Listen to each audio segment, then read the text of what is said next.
The Fox Army model FXV22 Pro. This is an RMSc footprint red dot, micro red dot with integrated rear iron sights. Features a 2 MOA dot with a 32 MOA circle. It features also shake awake and a lockout mode. For now, I'd call that good. Let's get to shooting.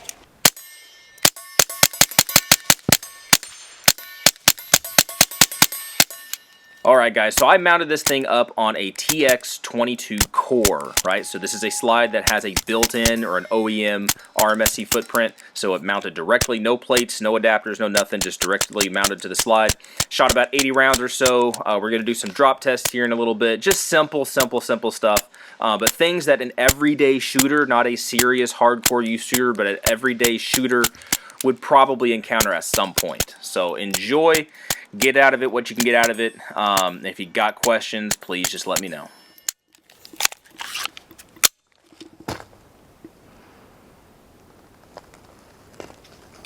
Alright, so that was about 80 rounds through this guy, and the test results are in. I'm kidding, test results aren't in. This is not an extremely scientific case study or review of this. This is more or less just my take on it. Alright, so that was 80 rounds. We're going to drop this guy real quick, because that is a real thing. I'm not really trying to purposefully destroy stuff, because you could really break stuff if you really wanted to. So we will drop it. I'll just drop it, let's say 2 times, because in my opinion, these are more for the range, maybe some light hunting, like, you know, varmint stuff, whatever, just some fun stuff. I'm not sure I would put this on a duty gun, but for funsies and whatnot and range stuff, this is something I could definitely see happening. Optics and stuff falling off of tailgates of cars and stuff, I could see that happening. So we'll do a couple drops real quick, and then we'll rack it off some stuff and then keep shooting. So try to hopefully make sure it lands on its head. So all right, 1, and here's 2. All right, so we did get some good ding whizzers on there.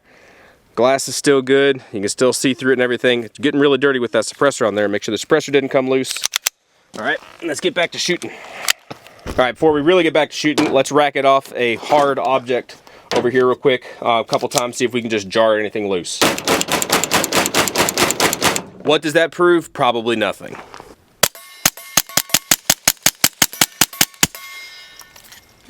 Locks back now. Wasn't doing that earlier.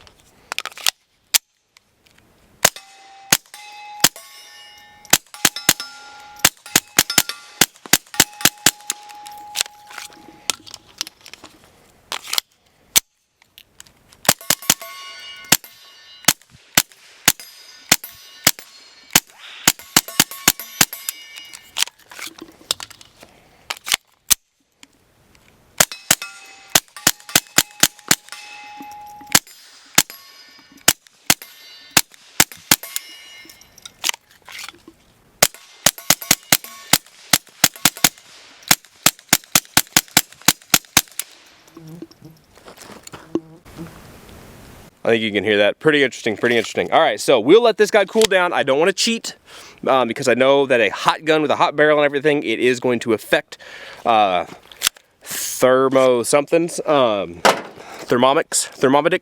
Anyway, sorry, that came out wrong.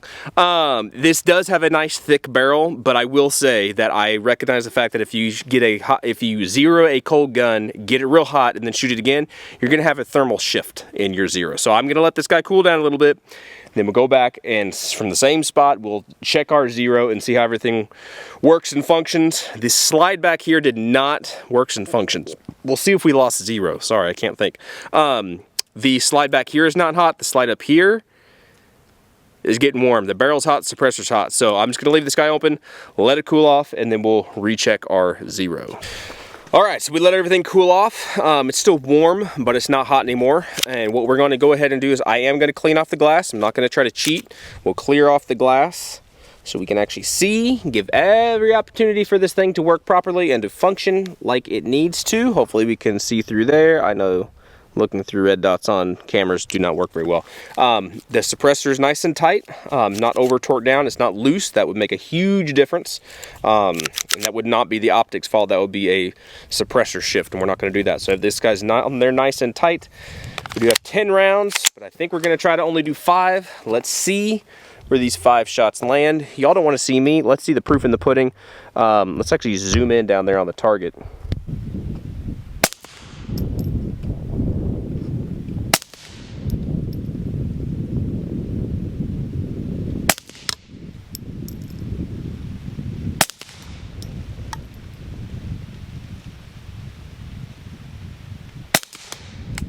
All right, guys, so it looks like we have 1, 2, 3, and then 4, 5. One's in the sticker. Maybe I keyholed somewhere, or whatever. Yeah, keyholed somewhere. It looks like we have about an inch shift up, maybe. That's about it. You guys probably know better by looking through the camera and seeing it happen in real time. But I'm actually happy with this. For the price of what you're paying and the quality of what you're getting and the features of what you're getting, I'm not upset with that for what you're getting. I'm really not. Given the fact that we dropped this a couple times, actually did, I mean, it has impact on it, racked it off some stuff for whatever that's worth. About an inch shift upward, not a drastic, like we didn't blow off the zero and it's way over here, or we didn't bust it loose and now we have a shotgun pattern, which I've had that happen with different optics. I'm very happy with this. So I don't know what to say. The proof's in the pudding right there. I am happy with it. I am satisfied with it. For the price you're paying and the quality of what you're getting, I think it comes out in the wash. I think it's a decent thing to check out and look at.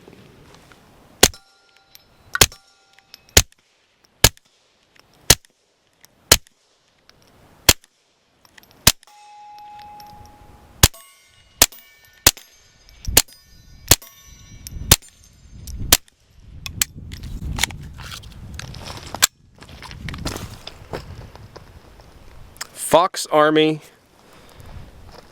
FXV22 Pro.